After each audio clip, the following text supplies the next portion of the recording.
Assalamualaikum teman-teman Cerita Untungs. Kali ini Cerita Untungs mau ajak jalan-jalan ke Eropa, bukan untuk wisata, tapi untuk menengok saudara kita yang ada di Kiev, Ukraina. Mereka saat ini sedang mengungsi di KBRI Ukraina karena invasi dari Rusia. Sedikit yang aku tahu mengenai latar belakang Ukraina adalah, jadi Ukraina adalah sebuah negara yang dulunya bagian dari Uni Soviet atau sekarang Rusia, yang telah melepaskan diri dan merdeka pada tahun 1991. Ukraina dan juga Rusia sebagai negara maupun suku bangsa memiliki masa lalu yang panjang, rumit dan kadang diwarnai konflik. Tapi kali ini, Moskow mengambil langkah untuk melakukan invasi besar-besaran. Nah, sesaat lagi kita akan bersama Mas Denny, warga negara Indonesia pekerja di Ukraina yang sedang evakuasi di KBRI bersama keluarganya. Seperti apa sih suasana di sana? Dan bagaimana kondisi mereka sampai saat ini? Selengkapnya, yuk kita simak. Sebelum itu, jangan lupa untuk like, comment, dan juga subscribe. Dan jangan lupa juga untuk ambil hal baik dari tayangan ini.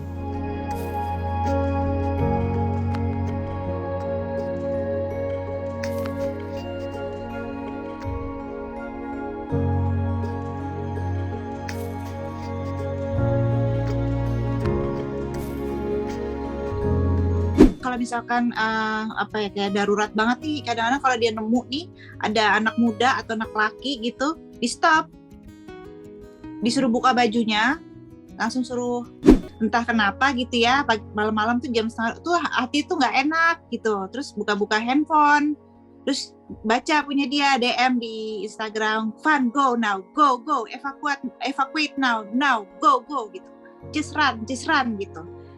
Dia bilang,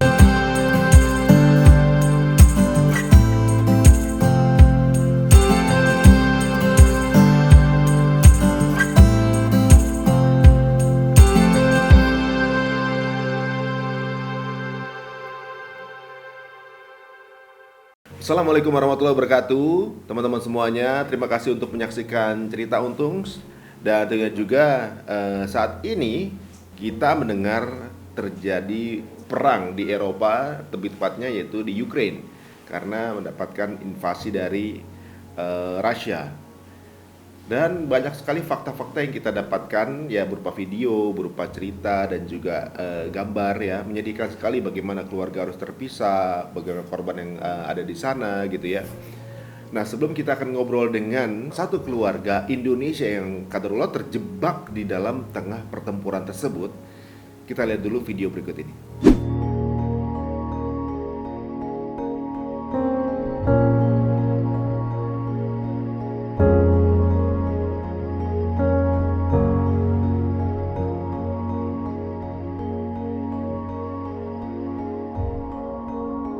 Ya teman-teman semua, barusan sudah lihat pastikan video yang kita tampilkan, dan tentunya juga apakah keadaannya benar-benar horor atau tidak di sana. Dan kedua, karena ada juga ternyata keluarga Indonesia yang sekarang sedang berada di Ukraina, dan keluarga ini posisi di KBRI kalau nggak salah untuk mengamankan diri gitu. Tapi kita tanya langsung aja, ini ada keluarga Mas Denny dan juga Mbak Dinda. Assalamualaikum Mas Denny. Waalaikumsalam. Mbak Vanda. Dinda betul kan? Mbak Manda? Mbak Dinda, Vanda. Ya, jadi Mas Denny dan juga Mbak Vanda gitu ya. Nah, ini kalau kita lihat ini kan penyerangan kayaknya serem banget, bom segala macam. Nih, ini kita lihat terus senyum-senyum begini nih, kayak nggak tegang gitu. Deg-degannya di sini. Ini senyum aja gitu. Soalnya udah ini skill. udah capek. Oh, ini skill ya. Berarti sering main sosmed ya. Kayak kemarin kita lihat beritanya Mbak Vanda itu lagi ngeliput lagi begitu, tapi masih senyum gitu.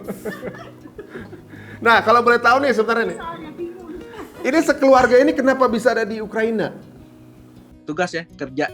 Saya kerja ke Ukraina di oil and gas Ukraina. Terus ya udah sekalian aja bawa anak istri kan. Di sana udah berapa tahun, Mas? Setahun lebih lah dari mulai lalu Desember 2020. Kita baru ini sebenarnya. Sebelumnya kita di Malaysia. Oh, justru ini baru pindah ke Ukraina. Baru setahunan. Desember 2020. Di kota mananya nih? Di Kiev. Di Kiev. Oh, di ibu kotanya berarti ya? Ibu Iya, kota ya, ibu yang kota. dikepung ini. Oh, di Kepung ya. Nah sekarang kalau boleh tahu ini kan sekarang di KBRI ya sekarang ya. Iya di KBRI. Ada berapa warga Indonesia yang di sana? KBRI itu ada sekitar 79 apa 80 WNI dengan diplomat dan keluarganya lah ya. 79, 80. Waduh lumayan tuh. Berarti harus luas juga tuh. 80, 79 atau 80-an saya mungkin 80-an lah. 80-an ya. Itu menampung nih KBRI semua itu. Iya menampung. Karena kan ada yang anak kecil juga, ada yang bayi, balita. Bayi nggak salah ada 3 atau 4 gitu, balita ada 3 juga. Nah kalau posisinya sekarang Kiev gimana nih keadaannya nih? Udah siaga 1 atau gimana gitu di sana? Udah nggak ada siaga-siaga Udah nggak ada lagi, siaga. udah darurat militer di sini. Ini, oh gitu. Kan saya lihat di video katanya diungsikan tuh beberapa warga tuh ada yang keluar itu terus kemudian perpisahan keluarga gitu. Itu maksudnya gimana ya? Ya itu jadi pas kalau nggak salah kemarin itu si Zelensky presidennya Ukraina gitu ya. Karena mungkin dia sedih juga kali ya, nih kok nggak ada yang bantuin gua Iya. gitu kan. Rame-rame nggak dibantuin tapi. Terus akhirnya dia bilang pokoknya semua warga Ukraina yang cowok umur 18 sampai 60 itu wajib untuk ikut Perang. untuk ikut dipersenjatai dikasih ini gitu. Jadi memang sebenarnya banyak juga yang volunteer gitu ya, yang untuk ikutan. Tapi banyak juga kan yang ada keluarganya, yang masih punya baby gitu kan, ada yang masih punya anak ya, mereka harus berpisah, harus berjuang untuk negaranya masing-masing gitu, negaranya mereka gitu kan. Jadi ya sedih juga sih ngeliat ngecek teman-teman orang lokal di sini juga ya harus ngungsiin keluarganya dulu ke luar, habis itu mereka balik lagi untuk berjuang gitu. Ya semangatnya lumayan oke juga. Oh jadi warga yang laki-laki juga standby di kota untuk mempertahankan kotanya? Nggak boleh keluar, Nggak boleh keluar, tapi dipersenjatai nggak? dipersenjatai. Kalau misalkan kayak darurat banget nih, kadang-kadang kalau dia nemu nih ada anak muda atau anak laki gitu, di stop, disuruh buka bajunya, langsung suruh Kasih senjata udah. senjata, ayo ikut perang gitu. Begitu? Makanya, Iya. makanya banyak yang kabur juga karena mungkin Banyak mereka sembunyi punya sembunyi di bunker atau di banyaklah tempat posisi-posisi yang kita juga nggak tahu sebenarnya di mana ya, kalau apalagi WNA kita nggak tahu gitu kan. Jadi mereka ya itu mungkin karena alasan ada anak atau apa ya, bayi-bayi gitu kan, mungkin ada yang biasalah ya kan, suami mungkin jadi banyak yang kabur gitu. Jadi tapi ya kalau ketemu di jalan ada yang emergency gitu, udah langsung kayak misalkan dia nyetir bus gitu, udah kalau emergency dia di stop si busnya itu. Si busnya langsung on the spot langsung. On the spot. Waduh. Yang kita dengar sih kayak gitu ya kemarin-kemarin nih. Jadi saking mereka karena memang reserve reserve army ya dibilangnya. Reserve militernya itu 200.000 orang, itu ya hampir semua cowoknya gitu. Oh, memang sedikit ya berarti ya sebenarnya, nggak terlalu banyak ya? Nggak, reserve army 200.000 itu yang memang on call ya.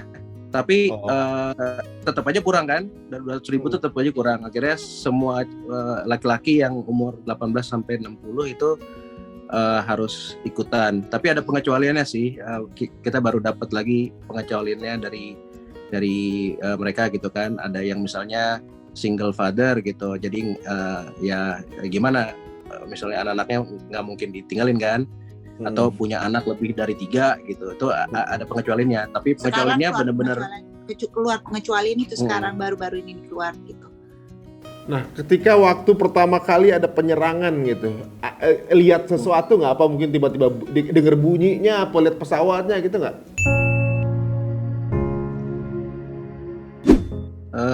Kalau saya sebenarnya taunya dari ini teman saya orang Ukraine, dia janji sama saya kemarin ya nih, pas saya kan lagi hari Rabu tuh lagi jalan-jalan, itu beberapa jam sebelum diinvasi itu yang saya bikin video lagi adalah pokoknya gitu. Terus nah itu dia bilang, Van, aku udah di call pemerintah untuk siap-siap besok maju ke medan perang.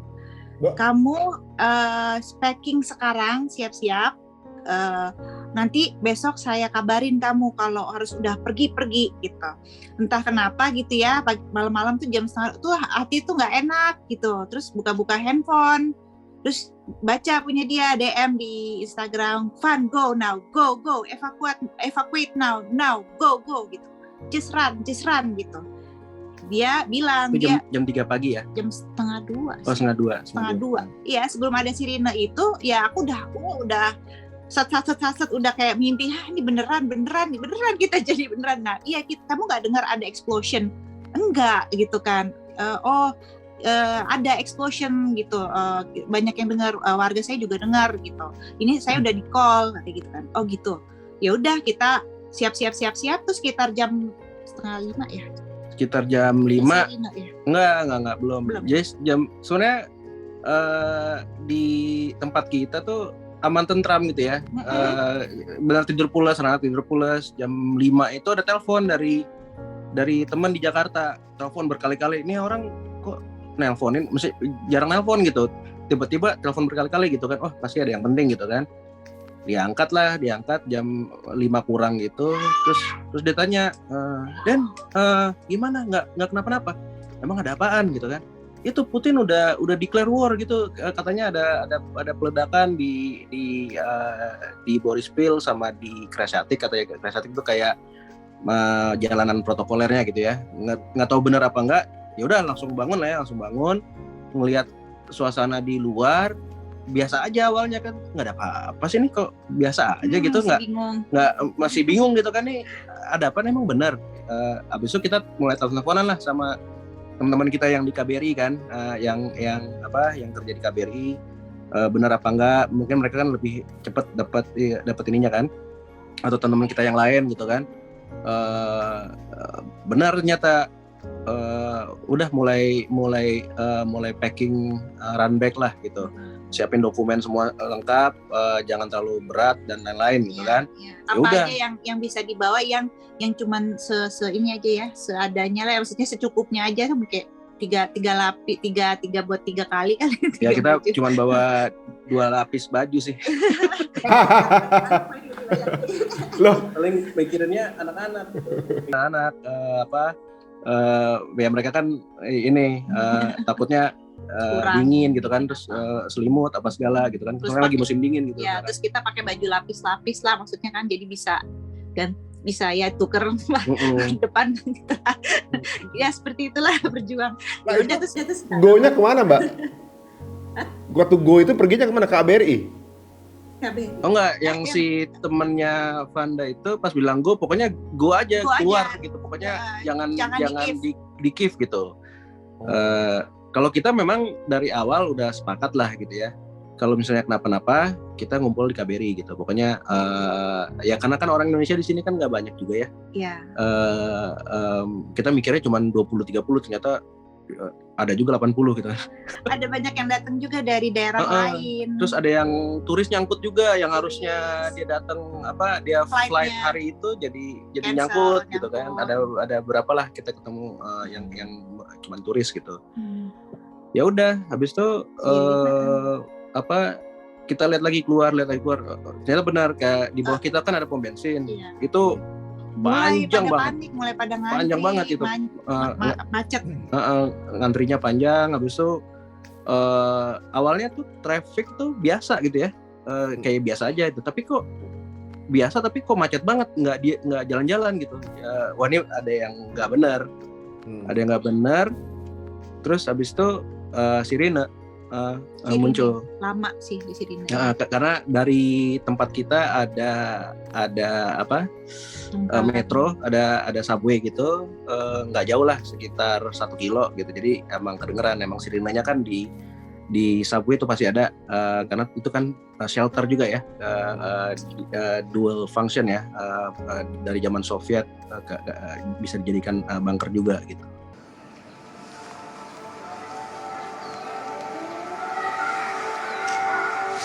Dengar nggak? Kedengeran jelas banget. Lama-lama makin biasa. Jadi udah mulai sirine, ya udah kita udah mulai sedikit panik sih, maksudnya Ternyata beneran Ini- gitu ya. ini beneran apa mimpi apa gimana ya, kita gimana ya udah, tapi tetaplah sesuai dengan plan. Kita udah Siap. janjian gitu sama teman, kalau ada apa-apa lo jemput gue ya gitu. Ya udah kita teleponan, akhirnya pergilah kita ke KBRI gitu. Iya. Waduh. Waktu ngepak itu ada perasaan panik gak sih? Jawa apa biasa aja? Pas Apalagi ini pas abis sirine gak lama pesawat tempur di atas kita banyak banget. Nah, itu. Ada pesawat tempur. Itu aduh, makin kayak ketakutan ya. Aduh, masa tiba-tiba dibom, kita nggak lucu banget, belum selesai packing, mau pikiran udah macam-macam deh. Mana kita nggak tahu kan, ini gimana cara ke sana kalau macet gini? Pasti kan taksi udah susah. Taksi nggak ada, kita udah coba, nggak ada yang available. nggak ada yang available. Oh, jadi gimana tuh? Jadi mobil juga macet ya? Untung teman udah lama tinggal di sini gitu, jadi dia lebih lihai lah, lebih tahu jalan-jalan gitu kan. Jemput kita. Ya alhamdulillah sih nggak ada masalah pas mereka jemput kita dan kita ke KBRI, nggak ada masalah. Cuman memang untuk packing beberapa minggu sebelumnya kita udah siap sih, yang pasti dokumen tuh udah gua siapin gitu semuanya, paspor apa segala. Kayak apa namanya, kayak sertifikat yang lain lah gitu, yang penting gitu, udah siapin satu tas. Cuman memang baju tuh kayak jadi nggak ya, kayak nggak pengen gitu. Cuman udah gue suruh kan sama Vanda gitu kan, udah packing aja. Cuman dia tetap aduh kayaknya enggak gitu. Jadi apa namanya, besok gitu kan. Akhirnya udah kita Kayak packing nggak juga. percaya gitu bakal beneran diserang gitu. Iya, tadi benar, ternyata taktiknya dirubah-rubah sama dia. Loh, sebenarnya udah ada info kalau mau diserang tuh udah di info. Maksudnya jadi warga udah tahu kalau mau diserang Rusia gitu. Enggak ada. Belum tahu kan dari dulu kan gosipnya memang kayaknya panas, mau perang segala macam. Yang sampai saya ingat dulu waktu ada pesawat MH di Malaysia itu yang lewat Ukraina sempat ditembak dulu tuh, katanya ada urusannya sama itu juga tuh kan. Ya perangnya begitu-begitu aja gitu, apa namanya, tegang-tegangan gitu kan gitu. Tapi kalau untuk penyerangan yang sekarang udah diinfo, udah diinfo mau kejadian apa enggak tuh, ada invasi? Jadi ini teori pribadi aja ya, bukan nggak tahu apa aslinya fakta gimana gitu ya.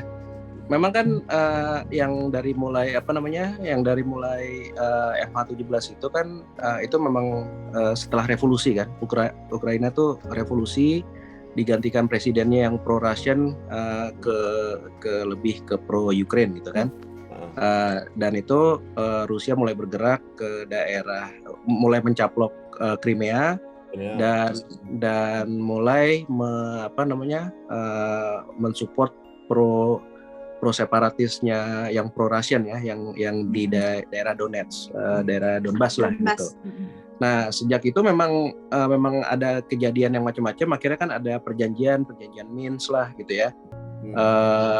Which is ya dua-duanya jangan serang, kita gencatan senjata, syaratnya begini-begini gitulah gitu. Nah ya selama 2014 itu memang begini-gini aja gitu, nggak ada, mungkin ada tembak-tembakan ya udah, cuman nggak kenapa-apa, di berita tuh nggak ada apa-apa, cuman emang daerah situ memang daerah konflik gitu, cuman nggak ada perang maju ke kiri atau maju ke kanan gitu kan. Nah kita kalau dari dalam dari dalam kotanya sendiri atau negaranya sendiri itu kita ngelihat nih banyak mulai mulai Desember kemarin tuh kan lebih dipancing, dipanas-panasin kan, mulai nambah pasukannya di daerah ini, NATO mulai ngomong gitu kan.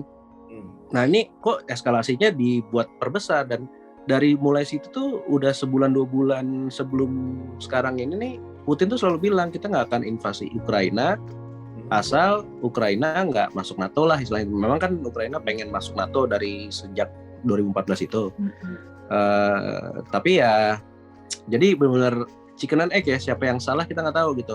Gertak-gertakan, provokasi, ya tahu sendiri lah ya. Ini kan highlight. Ini kayak baper-baperan ya? Iya, benar. Ya akhirnya mungkin kalau kita lihat posisi Putin serba salah mungkin. Maksudnya ya udah, gue dari kena sanksi, perjanjian Minsk sudah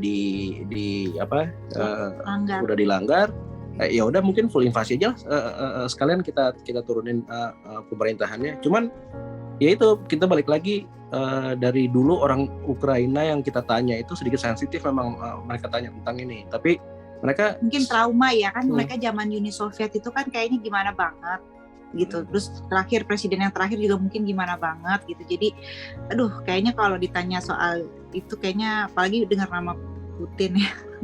sedikit sensitif. Cuman mereka juga yakin Rusia nggak akan nyerang gitu, nggak akan. Di sisi lain mereka tuh kayak ada sisi nggak bakal nyerang gitu.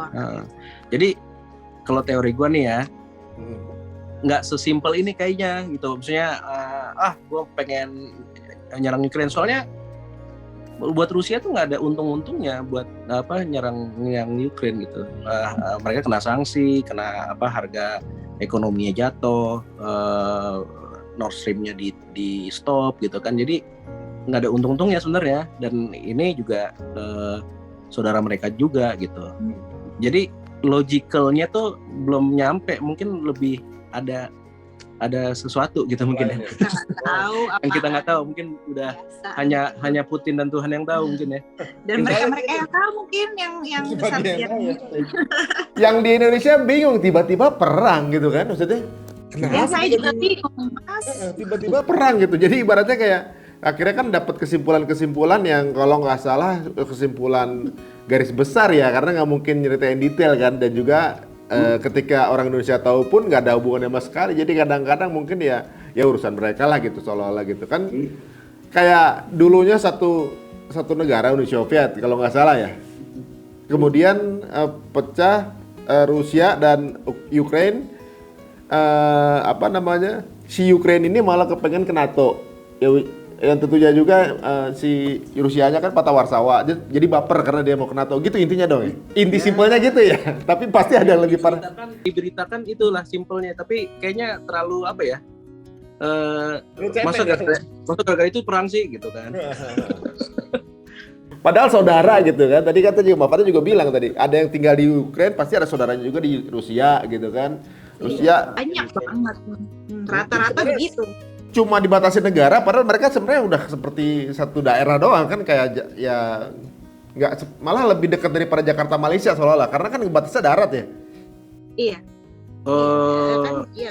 Kalau bagian timur ya, kayak di daerah Donbas, Luhansk, Kharkiv tuh memang perbatasan ini. Kalau Kiev kan di tengah-tengah ya, di tengah-tengah Ukraine ya. Gitu. Tapi sebenarnya kalau warga sendiri, mereka memang kepengen jadi negara Rusia apa kepengen Ukraine? Kepengen Ukraine. Oh, mereka nasionalismenya udah tumbuh. Sangat nasionalis, apalagi generasi-generasi yang sekarang gitu ya. Mereka udah pro West banget gitu. Apa ininya? Apa keuntungannya kalau misalnya misalkan gini kan, kalau gara-gara ikutan NATO aja jadi perang gini, pasti ada something yang lebih menguntungkan ketika join dengan NATO gitu. Kalau di warga Ukraine kenapa emang kalau misalnya join dengan NATO tuh apa keuntungannya? Keuntungannya nih gue nggak ahli ya bagian ini ya, cuma tapi maksudnya biar ada tahu-tahu dikit lah gitu. Jadi kan yang tadi itu kan konflik ya di daerah Donetsk, di Donbas dan Crimea itu kan. Crimea itu kan sebenarnya bukan konflik, udah aneks sebenarnya. Jadi Rusia itu udah menduduki, cuma secara internasional itu masih daerah Ukraine. Tapi orang situ udah Russian gitu, maksudnya orang Rusia gitu. Ukraine pun nggak berani untuk menyerang ke situ karena ya emang militer Rusia udah di situ gitu. Kenapa pengen jadi NATO? Karena kan salah satu NATO itu bakal melindungi semua negara NATO kan kalau diserang. Ini enggak. Kok Ukraine nggak dilindungin? Lah kan Ukraine bukan NATO. Oh jadi belum? Belum. Nggak mau. Belum diterima. Dari 2014 nggak diterima-terima. Lah kok kenapa diserang kalau dia bukan NATO? Nah itu makanya kan secara garis besar kan ada apa nih, ada udang di balik batu kan, ada batu di balik udang gitu kan. Jadi konflik yang sebenarnya juga warga juga nggak clear figure apa ini masalahnya sebenarnya kan berarti cuma gara-gara NATO doang gitu, tapi juga belum juga anggotanya, tapi katanya Putin baper gara-gara dia mau masuknya ke NATO bukan patah masalah, tapi kok ngapain perang kalau gitu ya? Ya, itu ada cerita lebih besarnya sih kalau menurut gua gitu. Cuman NATO itu mungkin untuk dibuat di media dan dibuat lebih lebih orang mikirnya oh kayak gini doang gitu. Tapi ya makanya si Zelensky itu kan pas mulai invasi US kan bilang sorry nih kita cuman bisa ngirim pasukan ke daerah NATO doang. Jadi mereka kirim ke Poland, ngirim ke ini, cuman kita nggak bisa masuk Ukraine. Makanya Zelensky ngerasa ditinggalin sendiri gitu kan. Yang selama ini Amerika berkuar-kuar, oh jangan itu, tiba-tiba ditinggal sendiri gitu. Aduh. Kirim senjata doang ya. Cuman ya dibantu kirim senjata. Tapi kan nggak butuh senjata yang pakai siapa? Jadi cuma di ghosting doang sebenarnya. Hah? Ini soalnya yang perang orang sipil kan kasihan, mereka nggak biasa nembak. Ya kita sih karena di sini ya kasihan sih. Kasihan sih. Ngeliatnya kasihan. Soalnya mereka Sedih, tuh baik betul. banget sebenarnya. Mungkin apa sih muka Rusia gitu kan gahar ya, kayaknya nyolot banget gitu ya. Tapi sebenarnya baik-baik. Baik-baik ya. Baik. Culture kekeluargaannya tuh kayak Indonesia malah kalau saya bilang. Oh gitu ya. Iya, masih ngelindungin keluarga, masih ya gitu deh, nggak individual. Dan mereka juga lebih ya mereka memang kayak lebih beragama kan di sini juga gitu. Oh di sini beragama ya. Kalau di kan di Rusia kebanyakan komunis nggak salah ya. Dulu sebenarnya mereka tuh kan ortodoks kan. Ortodoks ya. Oh. Kalau di Ukraine Ukraine ortodoks 9. sama juga sebenarnya mereka nih. Iya, sama. Oh. Di sini juga ada gereja-gereja Rusia di sini, ortodoks. Ada Masih gereja, ada istilahnya gereja apa ya, gereja sucinya sucinya yang di Kiev ini. gerejanya Putin juga kalau nggak salah. Oh ya Allah. Jadi emang sebenarnya sih ya udah kita meraba lagi temen-temen. Sama ya kita ya pokoknya yang kita tahu NATO ternyata bukan gitu. Bisa aja mungkin ada sebab lain yang ya politis ya mereka sendiri yang tahu ya. Nah ini pertanyaan kita nih gini, kenapa waktu tahu udah mau diinvasi kalian nggak pulang? Oh pas hari itu. Hari itu udah ditutup, udah di. Karena yang pertama kali diserang itu adalah Boryspil. Boryspil itu international airportnya di Kiev. Nah setelah diserang itu langsung tutup, airspace langsung tutup satu Ukraine. Oh, tapi waktu dengar dari awal mau diinvasi kenapa nggak pulang? Dipikir nggak mungkin gitu ya, nggak mungkin nyerang. Iya, karena kita masih percaya cuman provokasi aja dibuat panik gitu ya. Karena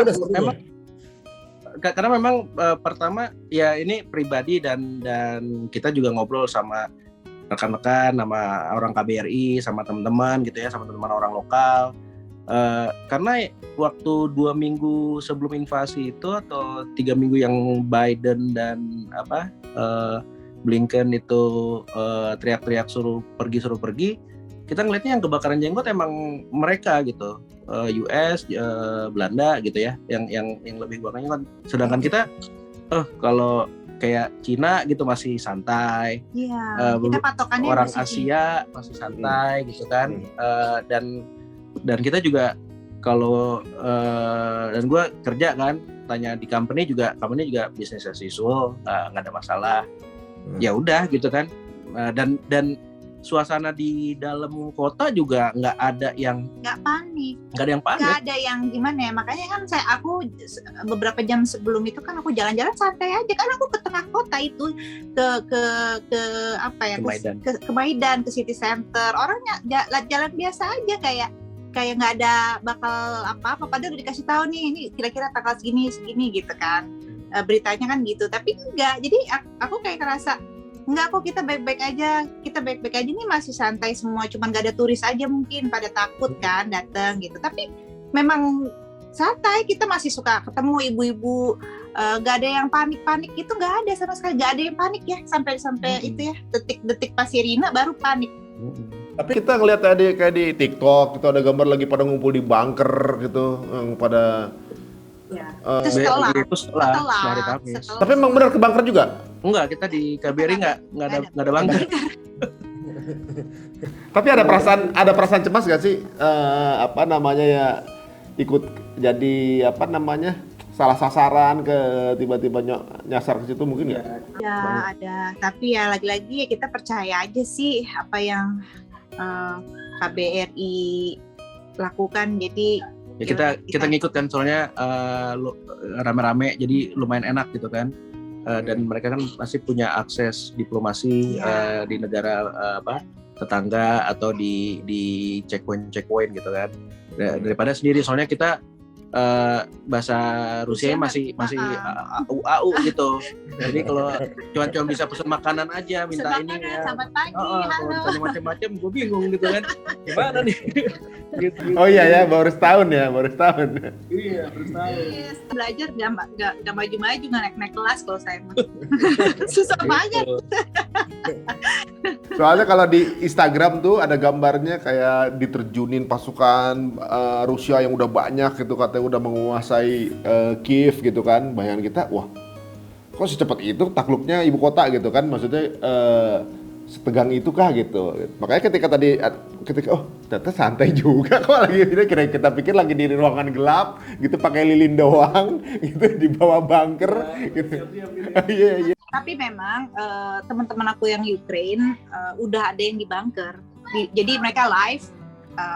Aku sempat komunikasi mereka, saya baik-baik aja, kamu di mana, kenapa kamu nggak evakuasi, apa ya, biasa bertanya-tanya gitu. Oh, kita di embassy, oh oke, semoga aman gitu. Jadi mereka tuh pas di ini sama aku, pas komunikasi dia live itu udah gelap, di bunker gelap. Berapa orang mereka satu bunker tuh? Nggak kelihatan tapi banyak. Ya, ngumpul aja. Soalnya kemarin gue juga sempet keluar gitu ya, sama staf KBRI gitu, bantuin cari-cari supermarket yang buka stok makanan gitu kan ya. Itu di jalan sih sepi, dan pas ada bunyi sirine tuh mereka langsung masuk ke kalau nggak ada bunker, ke basement parkir gitu. Udah otomatis tuh sirinenya selesai keluar lagi. Terus banyak yang packing, banyak yang bawa koper gitu. Pokoknya ya panik. Tapi yang gue lumayan salut juga tuh, nggak ada tuh kayak jarah-jarahan. Karena kan emang sembako susah ya. Supermarket tuh 80% tutup. Itu nggak ada. Mereka nggak ada yang rusak sama sekali, nggak ada yang rusak macam-macam. Nah ya mereka ya udah tertib aja. Sampai gue sempat ada video gitu liatin jalan, lampu merah aja masih tertib, masih berhenti lampu merah gitu. Waduh, lagi diserang. Apa? Oh iya. Jalan cepet, bukan lari yang kayak apa ya? Jalannya jalan aja tapi ya, bawa koper gitu. Itu saya style tuh bisa setenang. Lumayan jadi kan tenang kita tenang gitu. juga kan ya. Nah kayak gini, makanya kayak gini aja, udah kayak gini aja masih tenangnya itu gimana minggu lalu yang nggak ada apa-apa gitu ya. Makanya kita juga nggak apa-apa kayaknya, tenang di sini, nggak ini gitu. Beberapa kali pengen apa Jakarta duluan ya, apa pulang aja ya gitu. Tapi kayaknya baik-baik aja, kayaknya kita percaya aja sama orang Ukraine juga gitu. Dan secara logika balik lagi ke Rusia lagi gitu kan, mereka banyak ruginya kalau invasi Ukraine gitu kan.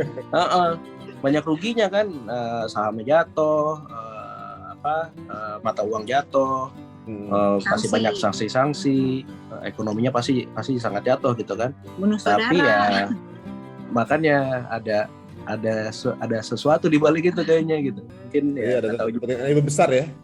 Nggak ada yang tahu juga gitu. Tapi keluarga pada panik nggak di Indonesia? Aduh, panik banget. Udah bulan terakhir panik banget. Iya, kan aku tuh habis balik dari Indonesia sebenarnya 2 minggu lalu. Begini ya. 3 minggu. Sekarang total Ini baru dari Indonesia, pas ke sana malah jeger gitu ya. Waduh. Udah dicegah cegah Panda nggak usah balik ke Ukraine. Tapi masalahnya dia udah duluan sama anak-anak karena harus kerja dan sekolah. Kalau aku kebetulan kenapa aku stay karena aku harus bolak-balik nganterin papa berobat gitu. Tapi ya itu karena itu aku udah lihat tuh di Jakarta kenapa beritanya heboh banget ya di sini ya. Tapi kalau aku tanya ke sana orang-orang pada santai semua, enggak ada apa-apa, baik-baik aja gitu. Itu yang membuat aku akhirnya ya udah balik gitu dengan santainya. Kejadian. Kayaknya pengalaman. Iya, tapi ya nggak apa-apa lah ditemenin kan. You die, I die kan. Tapi bener loh, kalau misalnya nggak balik nih Mbak Panda, dia panik pasti. Iya. Panik sih enggak sih. Nggak usah panik lah. Pasti kepikiran kan, pasti kepikiran. Wah, lo kok di sana apa namanya kita nggak di situ kejadian. Di sana pergi-pergi jalan gitu ya ke mall gitu. Kita di sini di bunker gitu. Sama anak. Sama anak lagi, sama 2 anak lagi ya. Waduh. Nah ini kita mau tanya nih, kan sekarang ya walaupun keadaan seperti itu ya, kan kondisi pandemi juga belum selesai gitu. Di Ukraina gimana tuh di bunker orang bisa ketularan klaster baru dong? Mikir itu lagi. Ya Ukraina itu mungkin di luar perang ya. Sebelum perang lah, Ukraina itu mungkin salah satu negara yang paling santai. Masuk nggak perlu PCR, cuman ada sertifikat aja. Saya beli insurance juga kayak murah banget, kayak 100.000. Udah masuk. Nggak ada karantina. Nggak ada karantina. Nggak pernah ada karantina di hotel tuh nggak pernah. Oh tapi masker. Masker kalau masuk gedung. Oh. Kalau masuk, kalau di luar nggak perlu. Cuman kita aja yang lebih kayak ke tanggung jawab masing-masing aja, lebih kayak ya udah kalau kamu pengen pakai enggak, bahkan anak kecil nggak disuruh pakai ini masker, tidak diwajibkan. Dan waktu gua datang setahun lalu gitu kan, itu kan lagi heboh banget ya, maksudnya kita kan dari Malaysia, di Indonesia heboh, di Malaysia juga restrictionnya ketat banget gitu kan ya, susah banget, semua harus di steril apa. Pas nyampe ke sini kayak Oke, terus ketemu orang kantor, oh iya dia kena COVID gitu, santai aja gitu. Dia kalau kayak di Malaysia dulu, zaman dulu ya tahun yang lalu, ada satu orang kena COVID, satu kantor langsung tutup kantornya gitu kan. Masih di sini juga masih ya. Kalau di sini hampir 50% udah kena COVID, sekarang mungkin 80% udah kena COVID semua, gitu. Oh ini santai ya, maksudnya COVID udah kayak flu ya jadi. Karena mereka juga kayaknya sebelum ada Omicron ini, mereka nganggap mereka tuh udah biasa karena 4 musim, mereka tuh sering kena flu, gejalanya mirip, gitu. Dan mereka tuh merasa bronkitis itu lebih membunuh daripada COVID. Karena memang yang mati lebih banyak meninggal karena bronkitis. Gue kena bulan lalu. Kena COVID. Gua baru sembuh 2 hari. Nggak kenapa kan? Ini ketularan lewat sini ntar.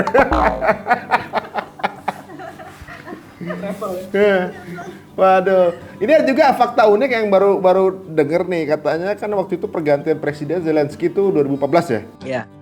2019. 2019 ya? Nggak, tadi sebelumnya presidennya kan pro Rusia, sekarang kan kayak mau apa? Sebelum Zelensky itu Poroshenko. Pro itu nggak pro Rusia itu? Itu pro Ukraine, cuman dia lingkarannya masih orang-orang lama gitu. Jadi masih ada orang-orang yang pro Russian lah gitu katanya gitu. Betul. Nah katanya Zelensky ini sebenarnya presiden yang kan baru diangkat, dia sebenarnya mantan komedian di sana ya? Betul. Iya. Aktor komedian. Aktor komedian, kemudian dia bisa main di salah satu play yang dia sebagai presiden, dan kemudian dia bikin semacam partai, akhirnya benar-benar jadi presiden gitu ya, dan diujinya perang begini. Iya. Makanya. Wow, dia ceritanya wow. Ini tanggapan masyarakat gimana tuh mengenai kepresidenan dari Zelensky? Mungkin awal-awal banyak kali ya yang menyaksikan. Cuman banyak juga apalagi yang pro Ukraine, yang nasionalis gitu ya. Kalau gue tanya gitu teman-teman, kebanyakan tuh positif sih mereka dengan Zelensky, tapi memang nggak secepat apa yang dia janjikan, tapi arahnya udah benar, cuman nggak secepat ya, karena mungkin ya masuk ke lingkaran setan kan nggak susah, nggak gampang ya untuk musir-musirin gitu kan. Satu lagi mungkin pas dia jadi menjabat nih, baru-baru menjabat jadi presiden kan COVID nggak lama. Jadi mungkin karena COVID ini kan banyak jadi terkendala kan, gitu. Apa program-program pemerintah kan jadi habis COVID perang gitu kan. COVID perang, jadi kayak ujiannya. Jadi presiden susah katanya. Tau gitu gue nggak jadi presiden gitu kan, main film aja. Mendingan syuting doang gitu. Waduh, tapi dia lumayan ini sih, ya respect juga lah, karena kita juga ngikutin Instagramnya dia gitu kan. Dia selalu bilang saya ada di Kiev, ini saya semua ada di Kiev, keluarga saya semua di sini. Kita nggak gitu. kabur, karena yang dikhawatirkan orang Ukraine, oligarki itu kabur, udah menyelamatkan diri, bilangnya aja di rumah. Gitu, sampai mereka mikirnya presidennya juga ikut kabur, tapi kan enggak, udah dipatahkan, dia ada diliatin. Jadi mereka simpati gitu, dipikirnya nih lari nih, ikut lari juga nih, nggak berani gitu. Kalau sekarang nih ya, yang diketahui sama Mas Denny nih, korban udah jatuh berapa?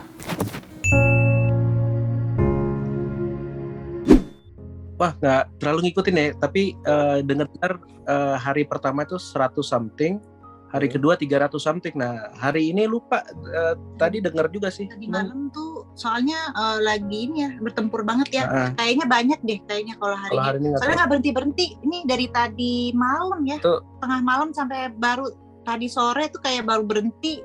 Dengar, tapi kedengeran. Kan ada juga aku ngeliatin udah deket bom. Aku tadi pagi sih ngeliat kok deket banget ini gimana? Jadi pas itu waduh deket banget nih, udah mulai deket, tembak-tembakan makin lama makin deket ke sini. Ya udah, nah itu aku udah mulai panik tuh, udah mulai udah. Jadi pas hari Kamis kan kita bermalam di sini ya, udah bermalam di sini. Itu memang dimulainya jam 4 lah, jam 4 tuh mulai jedar gitu kan, ada pesawat lewat gitu ya. Ya udah nggak bisa tidur lah dari jam 4 itu kan, udah nggak bisa tidur, udah lihat-lihat kiri. Cuman emang nggak kelihatan dari sini karena memang sedikit jauh kan KBRI ya. Kayak mana tuh? Jadi kayak Jakarta kemana misalnya? Nggak, jarak KBRI ke Maidan gitu ya, itu sekitar 7 kilo kayaknya. Ya deket banget dong. Iya, gitu. Tapi kok santai begitu ya? Nggak tahu lagi mau gimana dong. Kita ya, balik lagi ya, tadi malam tuh kan deg-degan banget sih, karena selama 2 hari terakhir tuh kan paling cuma jedar 3-4 kali gitu ya, udah. Tadi malam itu mulai dari jam 1 loh. Jam 1 malam itu mulai der. Sampai biasanya kita cuma dengar pesawat sama bom ya. Kemarin itu tadi pagi itu kita dengar tembakan. Berarti kan udah pertempuran darat ya, udah aduh. Dan kedengeran gitu. Ini udah makin deket nih. Kita nggak ngeliat sih, cuman kedengeran banget gitu. Ya udah dari jam 1 udah nggak bisa tidur dah. Terus bunyi sirine, terus ada pesawat lagi, itu sampai nggak berhenti sih, tapi sampai jam 6 tuh udah sedikit berhenti, terus tiba-tiba tiap jam itu ada duar lagi. Ini barusan juga ada nih, cuman nggak kedengeran aja mungkin karena ditutup jendelanya. Kita bangunannya lumayan agak tebel, jadi agak kedap dikit. Itu. Waduh, kalau kedap jadi nggak ketahuan di luar ada apaan. Jadi kan gitu, senyum gitu santai. Tapi enaknya gini berarti karena ada punya kedutaan juga di Rusia ya, Indonesia ya. Iya. Dia berarti ada komunikasi juga bahwa ada di Ukraine, ada di Rusia, jadi minimal diinfokan lah jangan nyerang ke ke KBRI itu. Kita di sini punya kekuatan itu kalau ngumpul di sini. Makanya kita milih untuk ke sini gitu daripada mandiri ya, karena mereka kekuatan diplomatis yang bisa melindungi. Ya kalau mudah-mudahan nggak kenapa-napa, kalau sial pun kayaknya lebih casualty of war gitu ya, dan mudah-mudahan nggak kenapa-napa. Gitu. Waduh, jadi yang kita lihat di TikTok atau di mana itu lebih banyak kan ke masyarakat lokalnya Ukraine sebenarnya. Alhamdulillah ya mungkin ini karena ada hubungan apa namanya diplomatisnya juga kita dengan Ukraina juga bagus, dengan Rusia juga bagus ya. Jadi mudah-mudahan sih ya nggak jadi apa namanya nggak jadi masalah gitu ya. Waduh, di sana ada lagi yang dikenal nggak apa yang terjebak di sana gitu? Ada saudara apa segala macam nggak? Orang baru kenal semua?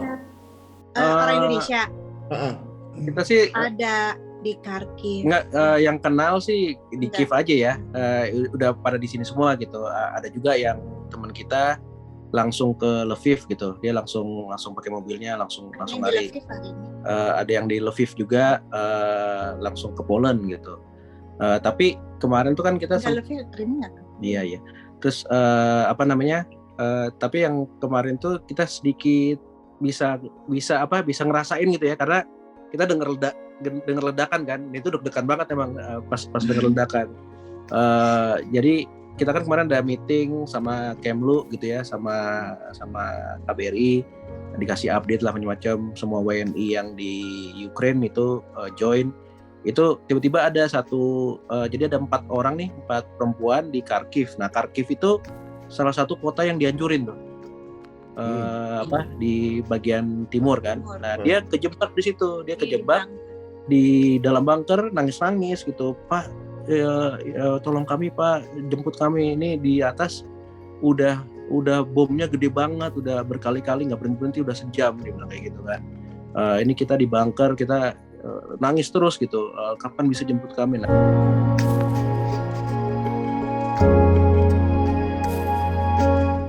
ya itu udah medan perang kan, jadi ya kasihan juga ya.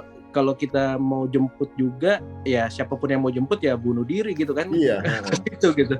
Itu in the line of fire ya. Iya, in the line of fire gitu. Jadi ya pas dengar itu benar sedih juga gitu ya. Soalnya kita ngerasain ledakan yang jauh gitu kan.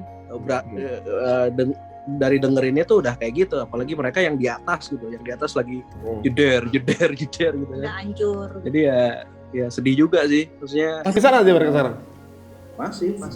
Waduh, Gitu. itu gimana ya dia untuk apa namanya kebutuhan sehari-harinya gimana? Gitu.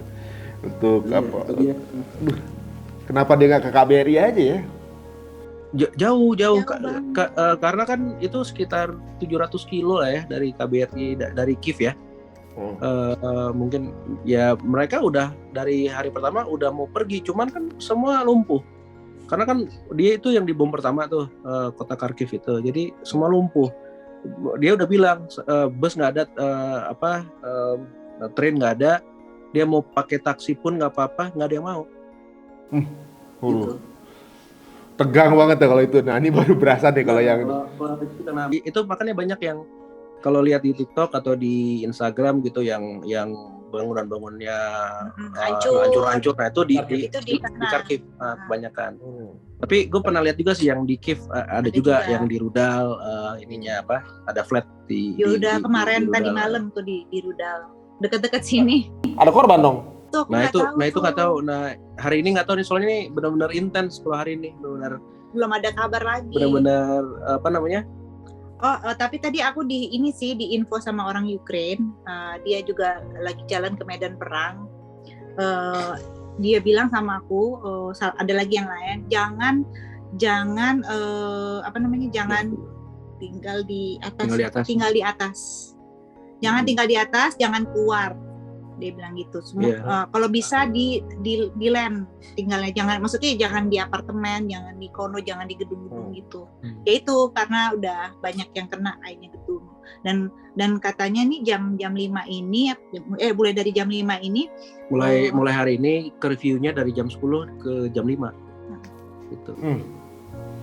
Ini memang Iwati ini amannya karena di KBRI nih ya. Kalau misalnya jadi warga lokal mungkin deg-degan nih di luar kan, nggak ada pelindungan apa-apa. Kalau kita start teman kita juga deg-degan sih. Iya, mungkin nangis darah, nggak tahu mau ngapain. Karena kan sendirian gitu. Tapi ada nggak sih kenalan yang terpisah sama keluarga juga gara-gara harus suaminya stay, keluarganya pergi, ada juga?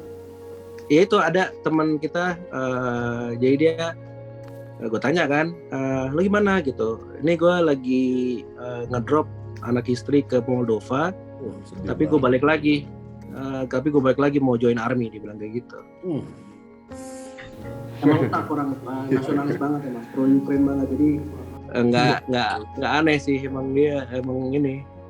Tapi negaranya memang udah didesain untuk kalau jika ada ini sih, ada apa namanya peperangan ya, saat contoh warga udah siap jadi wajib militer gitu, atau juga mungkin tiba-tiba join army gitu misalnya kan. Itu kan sebenarnya nggak wajib militer, jatuhnya memang ya udah jadi army aja gitu dengan kemampuan yang dia punya gitu kan. Terus di negara itu ada bunker-bunker dan terus kemudian ada sirene kan, ibaratnya kalau ada darurat gitu kan. Kalau di Indonesia mungkin kan nggak dipolakan begitu kan ibaratnya. Jadi kita bunker nggak ada juga, kadang-kadang kita kan udah berapa puluh tahun nggak ada peperangan juga kan gitu. Waduh, ini luar biasa nih. Tapi nih pertanyaan akhir nih, kira-kira ada plan apa nih dari KBRI untuk warga Indonesia? Apa dipulangin? Apa ya udah stay di situ dulu gitu? Jadi gini, dari KBRI ini kan kita udah masuki sekarang mungkin hari ketiga ya kita tinggal sini, hari ketiga. Situasi udah makin genting nih kan, dari tadi malam dor-doran dari jam 1 nih. Jadi Makin deket. Jadi fokusnya sekarang kita pindah ke tempat yang lebih selamat gitu. Jadi kalau kita harus pindah, kita harus lihat dulu, mereka harus lihat dulu gitu di jalanan kondusif nggak. Jangan sampai kita terjebak ke medan tempur gitu kan, nggak lucu juga gitu.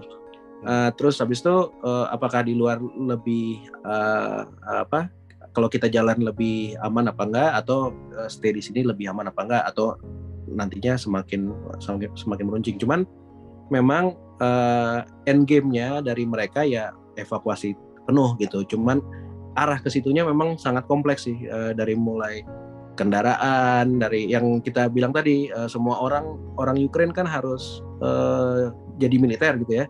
Jadi yang mau ngendarain kita siapa gitu, ini ke sana gitu kan. Terus habis itu karena semua orang sekarang ke barat, jadi itu bisa ke kota yang Lviv misalnya gitu, kota besar salah satunya, yang biasanya 5-6 jam bisa jadi 12-15 jam gitu. Jadi harus dipikirin juga kayak logistiknya gimana, bensinnya gimana, soalnya pom bensin nggak ada yang buka. Pom bensin nggak ada yang buka. Bisa di tengah jalan kaki itu. Iya. Kan dan kita kan sama KBRI, WNI itu ada 80 orang gitu kan, jadi maksudnya lumayan juga untuk konvoy 80 orang gitu kan. Iya. Gitu, jadi memang kita nggak ngelihat kemarin lah gimana, pokoknya ngelihatnya per jam nih kayak gimana, per hari ini gimana, per besok kita gimana gitu. Jadi ya nggak tahu juga, makanya mungkin mereka seperti yang tadi kita bilang kan, mungkin ada diplomasi dengan pihak yang lain yang bisa memungkinkan mengevakuasi kita di jalan yang lebih aman gitu. Nah, terakhir nih, apa sih yang bisa bikin perang ini berakhir? Kalau udah berapa Mas Dedi? Kalau tahap sekarang ini yang bikin selesai mungkin pengalihan pemerintahannya gitu. Jadi kalau Zelensky turun dan diganti dengan yang pro-Russian, mungkin mereka stop gitu ya. Cuman kan ya sedikit, karena Zelensky ini juga lumayan tangguh juga kalau kita lihat dari luar gitu ya. Karena meskipun komedian ya tangguh juga, nggak takut gitu. Iya. Ada wibawa juga gitu. Jadi apakah meruncing atau enggak? Sedangkan dia udah minta kan, kalau nggak salah ada beritanya kalau Zelensky udah minta duduk sama Putin atau sama Rusia, jalur diplomasi untuk sebagai negara netral gitu kan, seperti Finland. Atau Swiss gitu kan. Cuman nggak tahu ditanggepin serius apa enggak sama Rusia. Jadi gitu dia udah nggak mau mikir masuk NATO lagi atau mana, pokoknya udah dia gue mau netral. Non-blok. Udah deh gue netral deh, jadi biar selesai perangnya gitu. Tahu dia mau nggak tuh si Putin. Karena memang itu yang Putin minta dari awal sih. Seperti itu. Cuman ya mungkin buat Putin, ya lu baru ngomong sekarang. Oke teman-teman, ini penjelasan dari Mas Dedi tadi sepertinya memberikan gambaran sama kita ya.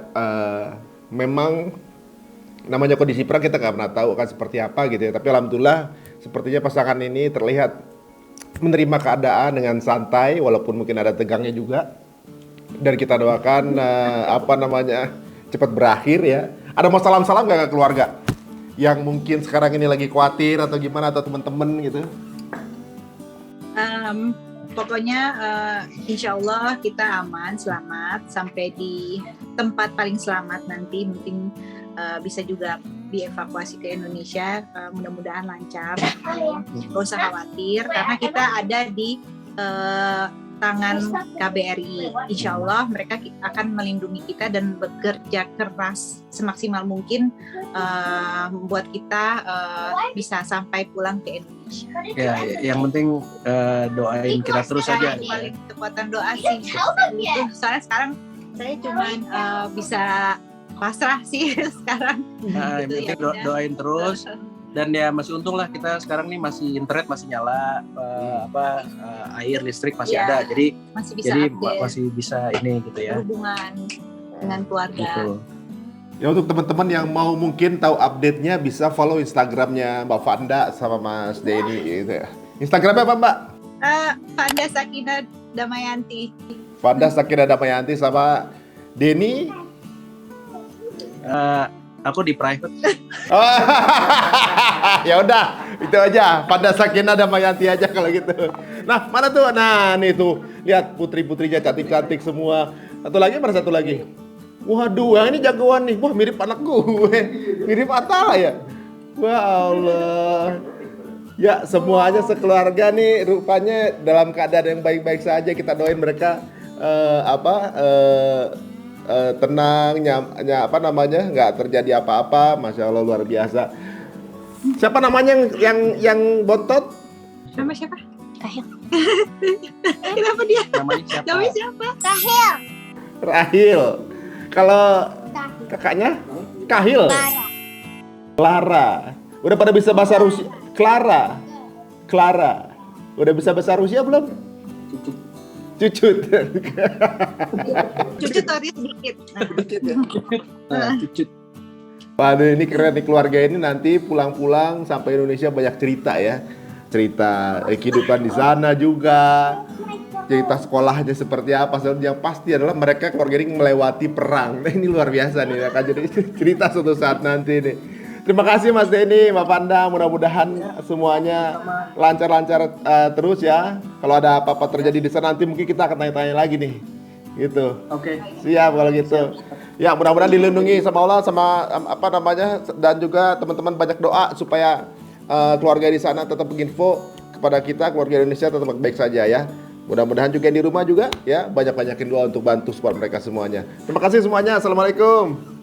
Waalaikumsalam warahmatullahi wabarakatuh. Ya, alhamdulillah teman-teman semua. Ya, inilah dia mungkin sedikit sharing kita dari keluarga Mas Denny dan juga Mbak Vanda. Ini luar biasa banget ya.